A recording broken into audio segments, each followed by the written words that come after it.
Justin for the MTG Noob here, bringing you some Standard. I'd like to wait one more week before I jump back to the Eternal formats. We're going to show Standard, at least for this week. I know I said that last week too, but next week for real. This week I'm showing Junk Rites, which has been having a real strong showing in the Spring Stage Championships.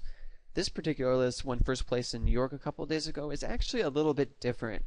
I was worried that it wouldn't show too well on Moto, where you see a plethora of really fast, really aggro decks.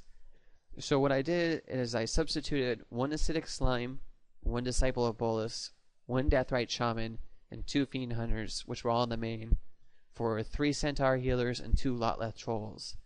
That gave me kind of a couple little smaller bodies to throw in the way earlier, as well as a discard outlet for cards in my hand that I might want to get in the graveyard. Like if I start with an Angel of Serenity, I have some way to get it into the graveyard where I can then Unburial Rites it a little faster.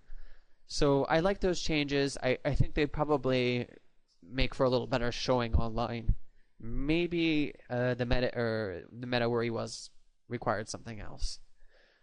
This particular archetype has been around for a while. Basically, the plan is to treat the graveyard like an extension of your hand and use Unburial Rites to either recur or shortcut powerful creatures like Thragtusk, Angel of Serenity, and Craterhoof.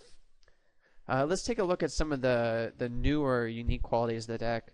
I already explained the cheap creatures and the recursion. The other new cards we have are Sin Collector, which really fits in well in this deck. It's something that you can get down early to strip their hand of either removal, mass removal, counters, and it's something that you can recur with Restoration Angel and Unburial Rites as well. We also have 3 Voice of Resurgence in the sideboard, just for a little extra advantage against those aggro decks, so you can survive long enough to the point where you can actually start killing them. Other cards in the sideboard, we have Abrupt Decay for Rest in Peace or Ground Seal or cheap creatures. We have a 3rd copy of Acidic Slime. We have 1 copy of Deathrite. This used to be 2. Like I said earlier, there was 1 in the main. Now we just have 1 in the sideboard. It's pretty useful for the Mirror or for Bant Delver, which is now playing Advent of the Worm and a whole bunch of charms and has Snapcaster for recursion. We're playing a couple copies of Garruk just for some extra removal, which also can double as creature generation. Some Obzots, which is like a 5th copy and a 6th copy of Thragtusk, which is a little harder to kill.